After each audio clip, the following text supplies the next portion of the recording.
Welcome to the Love on the Go podcast, brought to you by Carolina's Matchmaker. I'm Lori Burzak, and for over 17 years, I've been helping singles find the relationship of their dreams all over the Carolinas. Along the journey, I've met so many amazing professionals and experts from various fields, and I'm excited to introduce them to you. What's my goal? I want to help you look at love and relationships in a new way and to grow in your understanding of how love works.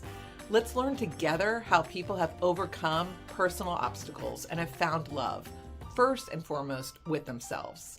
The ultimate goal is realizing that you are worthy and deserving of love. Let's get started. Welcome, Dawn, to the Love on the Go podcast. Dawn Maslar-Biggie MS is an adjunct biology professor, writer, and researcher on the science of love. She's a TEDx speaker on how your brain falls in love with 5.8 million views. That's incredible. Mm-hmm. And the author of the book, Men Chase, Women Choose, The Neuroscience of Meeting, Dating, Losing Your Mind, and Finding True Love, which came out in October of 2016. And you and I met in 2015. And Yes. You've been featured in various national magazines and newspapers and NPR. Welcome, Dawn. Thank you. Thank you, Lori. Yeah, I'm so excited about this conversation. And I want to talk about how your brain falls in love and the different stages of love and advice on what you can give women, especially on the anxiety that is so rampant when you do fall in love and you're in a relationship, because this whole season of Love on the Go is going to be all about emotional intimacy and keeping your stress level down and being able to keep your eyes wide open and excited about love and everything that comes along with relationships. So yeah, Dawn, so how did you get into this? It sounds like you have an interesting backstory on how you started to kind of, discover the biology of love. Well, I've been a biologist for 20 years, but I struggled with relationships and I was picking the wrong men, and I did some work on myself, and eventually that led into the book, The Broken Picker Fixer. And I ended up writing a book on that. And then I really wanted to understand love. And the Broken Picker Fixer was kind of like it wasn't really based on science. It was just kind of like, what I did and some of the stuff a little bit of science, but not a lot. So I really wanted to dig into it. I'm like, what is this love really all about? There's gotta be a science base to it. And I've never read any books on it.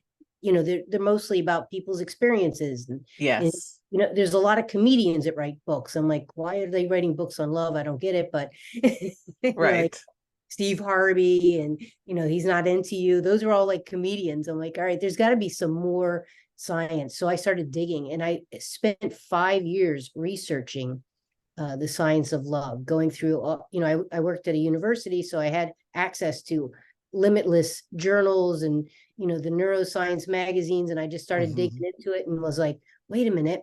And I realized that love was actually in phases, and no one's ever talked about this. Love is just one thing. So that's where that book came from, is that I really wanted people to understand what love was. I love that. So how does your brain fall in love? Okay, well, that's what the whole TED Talk is about, is it? Yes. How your brain falls in love. And in a nutshell, with women, it's oxytocin, and with men, it's vasopressin, and they're basically similar neurotransmitters. But with women, it's with hugging, kissing, loving, and in sex makes them fall in love easier. And then men, it's being sexually interested, but not getting it. As soon as he's satiated, it changes the vasopressin level. So he needs to stay in the chase mode for a while in order for him to fall in love. And then we have I call it an enzymatic effect. The neurotransmitters build up, and then whoosh, we see this falling in love phase, and we see all kinds of chaos that happens in your brain. Okay, so let me get this straight. What I think I just heard you say is that men need to stay in this chase mode for a little while before they actually fall in love. And if they have sex too soon, it sort of stops the chase, and then the in love phase may not even happen. Correct. Oh, interesting. So if a woman has sex with a man and we're talking right now about heterosexual relationships, and we'll get to homosexual in a little while as well.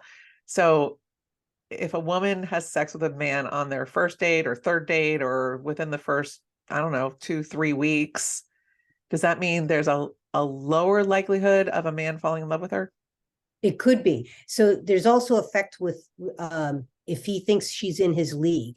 So the more out of his league, the more likely he is to fall in love. But if they're at equal levels, the sooner the sex, it could derail it. So interesting, because I always say to my clients, don't have sex too soon until, there's monogamy, until there's some kind of commitment, until you really know they're really into you. And generally speaking, that takes, 3 months or so. Correct. Well, in the TED Talk, I talk about this, is that when a man's testosterone drops, we know he's falling in love. And how does a man's testosterone drop? It drops with commitment. When he says, I want to be exclusive, we see that drop. I can actually take a sample of a man's saliva and tell you if he's in a committed relationship or not. Are you kidding me? No, I kid you not. Is there like a home test that women can do on this? Well, I was doing that for a little while. I had I started a YouTube channel, and the funny thing is, most people don't want to take the test. Most people want it serendipitous, and you have to actually have them spit in the tube. You can't just like collect it off his the toothbrush the next morning. Exactly. He's in love with me. Okay, if he's drooling in his sleep, maybe you can do it. Exactly. So, so what you're saying is it's best to take it slow in the beginning and kind of wait for the feelings to come through. And then how does a woman's anxiety play in with all of this? And yeah. Well, no, as she's starting to fall in love, it's kind of wild, is that her brain starts messing with her. And she starts feeling this anxiety. It's her amygdala is going off. And that's because a relationship is risky, and particularly for a woman. So when the interesting thing is, what we found is that once you have sex, the amygdala shuts down. Okay. So oftentimes women will rush into a sexual relationship just to get that calming effect. But then it derails the commitment part. Ah, that makes so much sense. So you end up in this like vicious cycle. And I was in that one. I was in that where it's like, I have sex too soon. I'm not, and I keep thinking I'm picking the wrong person, but I'm actually the one who's creating this cycle in my life. Okay. And for those people that not everybody knows what the amygdala is. So can you explain that a little bit? Oh, I should have had my graphic. So there's a part of your brain, it's kind of like a walnut inside your brain. It's called the amygdala. And basically what it does is it sounds the alarm. So when you have any type of fear, somebody walks in the room with a gun, your amygdala gets active. And when you're starting to like someone and fall in love, your amygdala is active because it's saying, pay attention, pay attention, pay attention. But once you fall in love, and that's oftentimes can happen once you have sex because the oxytocin level causes you to fall in love, your amygdala shuts down. Okay. Goes silent. And so here's the thing. When you fall in love, that's another phase. That lasts for about 2 years. Your amygdala is silent. So even if you notice something wrong with the guy later, you don't register it. Okay. So give us an example of what that looks like. Okay, so I meet this guy, he's really handsome, right? I have sex with him. I fall in love. I find out later he's a felon and he's wanted by the law. But it doesn't really bother me because I'm already in love. So I end up hiding him. Or I'm like that lady that breaks him out of jail up in upstate New York, right? Because my amygdala that should be sounding the alarm that there's a problem here doesn't. Now that's an extreme example, but let's say another one. We find out he's still technically married. We continue on in the relationship because now we have these feelings for him. And the amygdala shuts down or turns off upon sex, or does it just when we fall in love? When you fall in love. And a woman falls in love when? She can often fall in love when she builds up oxytocin which is kissing, hugging, loving, and you build up oxytocin when you learn to trust somebody. So that's a normal phase, right? But you get a huge dose on an orgasm. So if he's good in bed, you're more likely to fall in love. And if he's not good in bed, you're probably on to the next. The in love isn't happening. You're safe. Exactly. Find a bad lover and your amygdala will be intact. Okay. Got it. Okay. So if a man's testosterone lowers when he falls in love, how does that show up in terms of the way he behaves and, what does that look like? Because a lot of times, people equate masculinity and alpha with testosterone. Yeah, and it is. So there is an actual almost visible effect. So we call because with the testosterone, you do get the more muscle mass, the more chiseled body. With the commitment, he ends up getting a little bit softer. We split with like the dad bod, that kind of guy, now he's in a relationship, he's committed. Here's the thing, if you're in a committed relationship and the woman has a child, particularly if she has a baby girl, testosterone is even lower. So now serious dad bod. How funny. But we call it when a man commits, right, settling down. So we do see a settling down of the testosterone, of his behavior. He's more calmer. He's not want to go out as much. He's more likely to stay at home. He settles down. Yeah. What about men that take extra testosterone when they're married? So what happens is the testosterone drops so low, the poor guy's struggling. So he's like boosting it up, but usually he's not going to boost it up all the way up to maximum effect. So when he's usually boosting it up, it still is below oftentimes the commitment level. Okay, that makes sense. What advice would you give a woman to kind of help her stay focused during the process of falling in love, where her anxiety doesn't go crazy and she can kind of stay calm and clear-headed? Well, the most important thing to know is that you're going to feel a little crazy. So go ahead and accept that, and don't try to derail it by rushing into a relationship. One of the cool things that we found, which was interesting, was that meditation actually helps shrink the mass of the amygdala and thereby dulling the alarm, so to speak. It's not as loud and alarming because it's slow. It's decreasing the effect by decreasing the mass. Oh, that's interesting. So meditation, taking care of yourself, realize that this is going to happen. Don't put yourself in an awkward situation where you end up going to his house and then you've got to, you're at that you feel the pressure, you know what I mean? That type of thing. You just realize that it's going to happen and then take your time and commit to yourself because you're the most important. You want to have, as soon as he commits to a relationship, you're free to go, but wait for that commitment. Okay, perfect. And he's got to ask, by the way. You can't ask for him. He's the one that needs to ask for the commitment. So you can state what you believe. So as the female, you're the prize, right? So you're like, I don't want to sleep with anyone until I'm in a committed relationship. You state what you mean. Now he's got to ask, will you be in a committed relationship with me? You don't ask him. Because what happens when you do? We know that when he asks, the testosterone drops.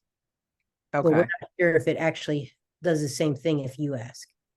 He may say yes, but he's not really 100%. He may just be saying yes because he wants to have sex.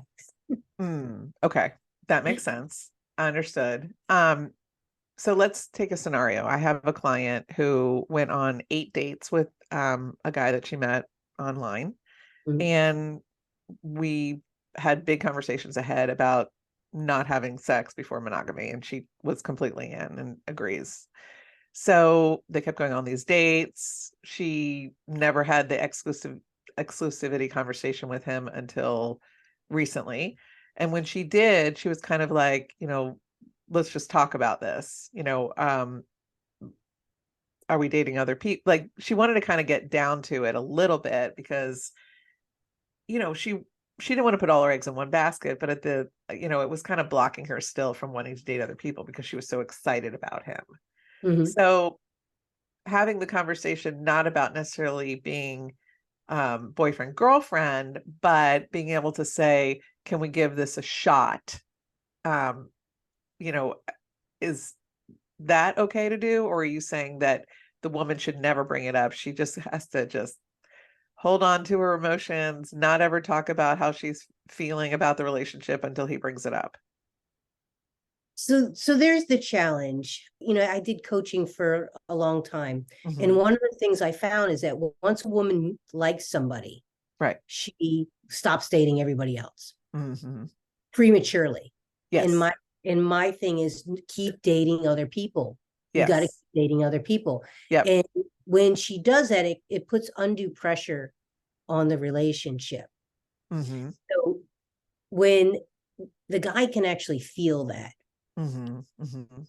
and it doesn't do well with him wanting to commit. Yep. It basically stops the chase.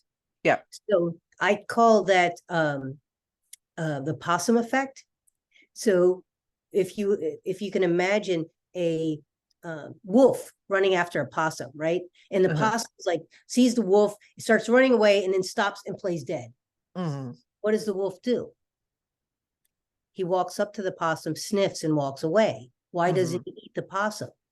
Because it seemed too good to be true, right? There's a little part of his brain going, something's wrong here.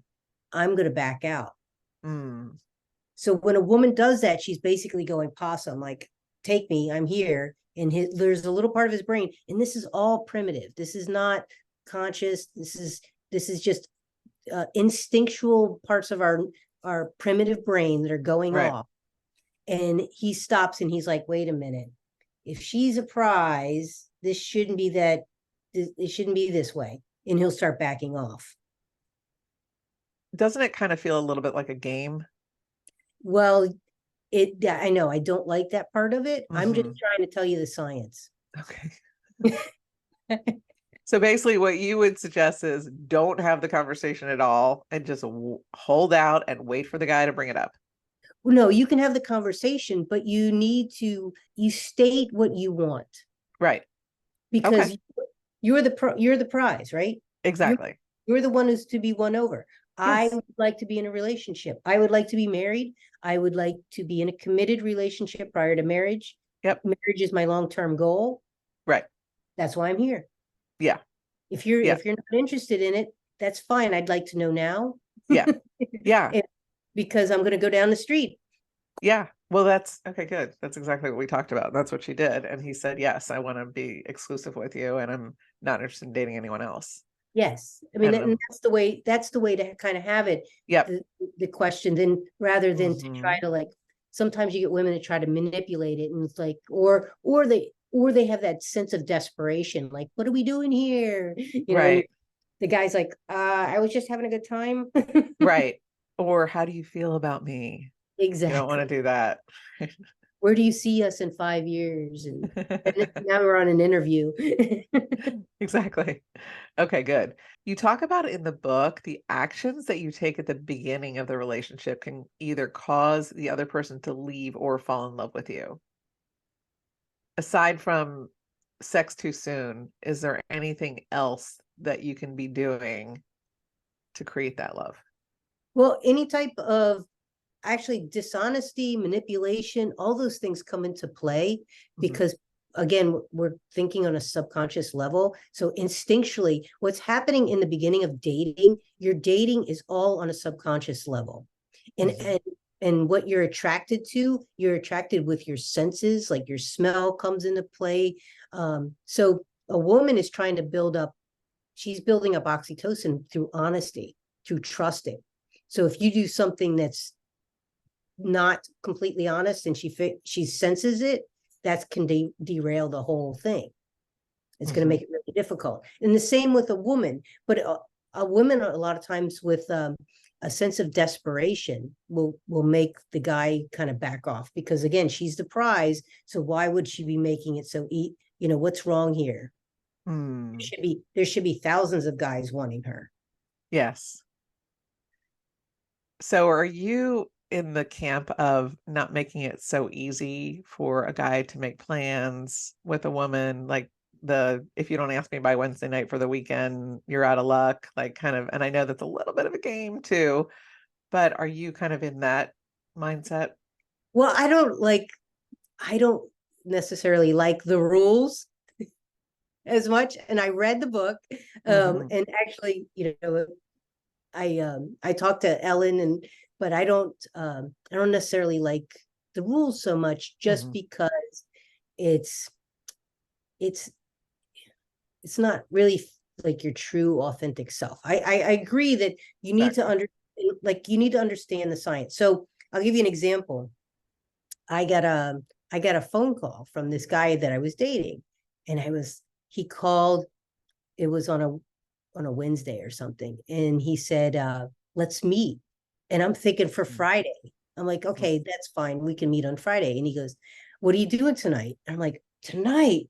This is not, my head's going, no, this is not right. You're and I'm like, unfortunately I was teaching a class, so I'm like, oh, I'm teaching a class at the college. And he says, oh, okay, the college is right near me, do you want to meet afterwards? And I go like, no. But then there was a part of me that went, all right, I'm going to take a risk. I'm going to take the risk. But I was fully within myself. I knew I was taking the risk. I knew it wasn't part of the rules, but I was comfortable with myself. And I said, okay, let's meet. We went out for sushi after my class. It was nice. Today, he's my husband. Nice. I love that. So again, it's like the rules are the rules, but in that particular situation, I was like ready to throw it out the window, because I had a connection with him that I wanted to explore. Perfect. Yeah, that makes perfect sense. Let's talk a little bit about the different phases of love. So there's actually 4 phases. The first one is attraction, which has nothing to do with love. And that was a mistake I would make. I'd see him from across the room. I get those butterflies. I'd run over. I'm like, this is the guy, and that's meant to be short term. Okay. And it only lasts, it's ephemeral, very short term. And so are those relationships. But what it does is nature's getting you close together to get to know that person. The second phase is the dating phase. That's where you're building up the neurotransmitters to fall in love. That was the one we talked about, the oxytocin and the testosterone, vasopressin, testosterone. The third phase is actually falling in love. That's the interesting phase. That's the part I call being, insanity, the insane.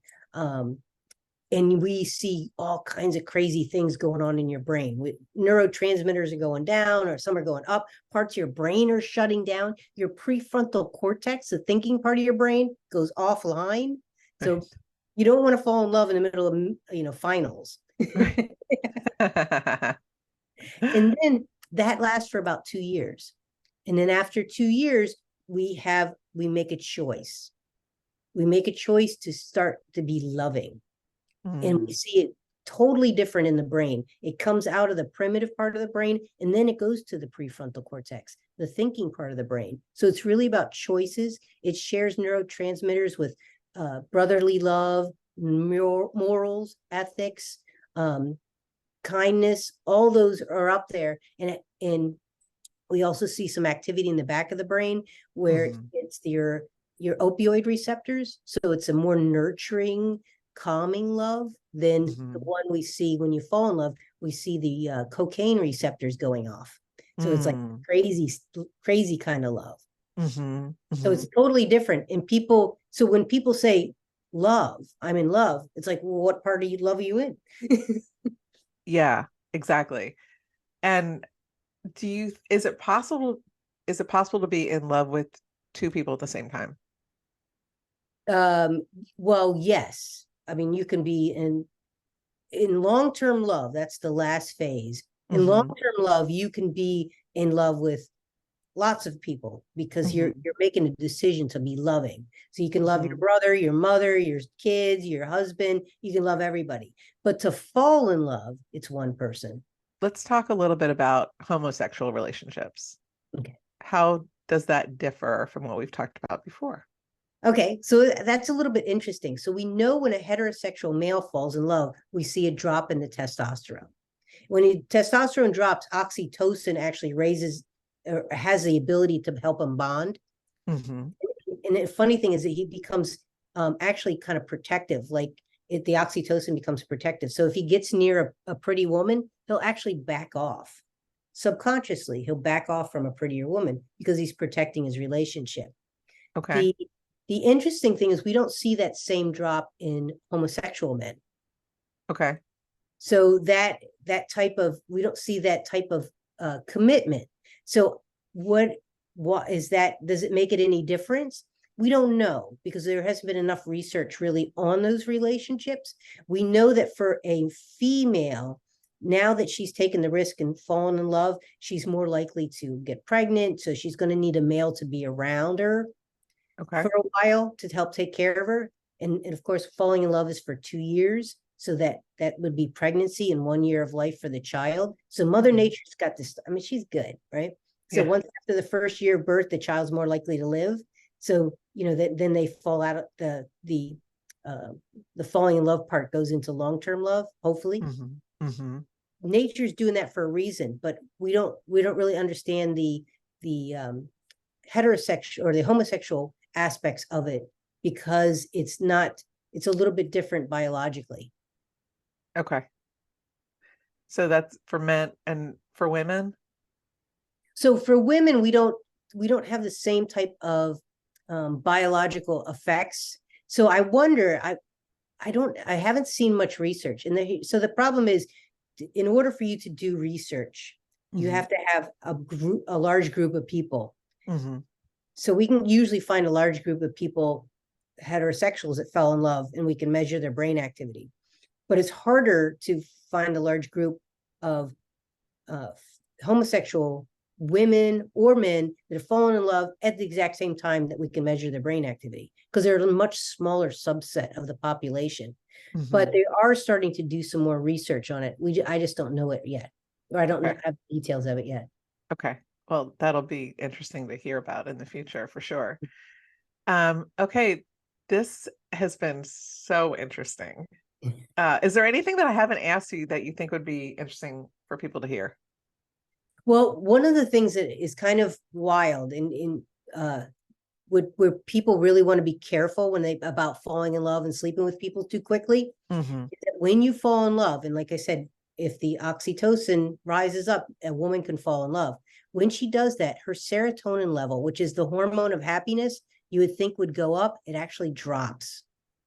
And it can drop to a level of like depression and OCD, and that it drops to OCD, and that's why you're so compulsive to be around that other person. But the problem is if the relationship doesn't work at that point, now you've basically created a situation where you are in depression. So that's why it can be even more painful than a normal breakup. Okay. And the way to prevent that from happening is not to have a sexual relationship too early. There you go. It all circles back to the same exact thing. Okay. Yeah. Actually, there was something else I thought about. I remember you talking about when we first met is, and it's in the book, men are very visual and they can fall in love by photos. Yes. Tell us more about that. Well, so women we use all of our senses when our attraction, and men have 25% more neurotransmitters in the visual cortex. So they're placing much more emphasis on visual. So it's not saying he's not looking at anything else, but he just has more on visual. So that's really what's going to attract him. And it's also one of the reasons why strip clubs work for men, because they're looking, and they're not really supposed to be touching. So like they're like connected. They're like, oh, this is great. I can, I'm attracted. I can't touch, And so his vasopressin is skyrocketing, and all he just keeps going and sending money, giving money, giving money. Very interesting. And maybe that's why men often post photos of themselves, like, wearing a bathing suit online, dating. They think that that's what women want to see. But in Exactly. actuality, women aren't interested in seeing that. It's like a little jarring for a woman to see a half-naked man. Exactly. And my clients are like, no, thank you. A woman has totally different criteria. Yes. So the man is looking, for the visual stimulation, and he's like, well, I'd like to see her in a bathing suit. Well, how about, this is what I like to see. I'll do it. And a woman, on the other hand, it's harder for her to fall in love online or through visually, because she goes with the rest of her senses. Her nose, her ears, even her sense of touch all come into play. So she's like registering for major histocompatibility complex through her nose, which is part of your immune system. She's actually more interested in somebody of the opposite immune system. So that's why it kind of makes sense where the tall, dark stranger, somebody from a completely different, we're most likely to be more attracted to somebody from a completely different genome genetically. But we also like familiar too. So if there is a familiarity, like, oh yeah, you're from, your family's from Connecticut, mine too, then there's that connection. This is fascinating. We're going to have to do a part 2 on this. If anybody wants to read more, definitely pick up her book. I'll put everything in the show notes. Thank you so much for your time. This is really fascinating and appreciate it so much.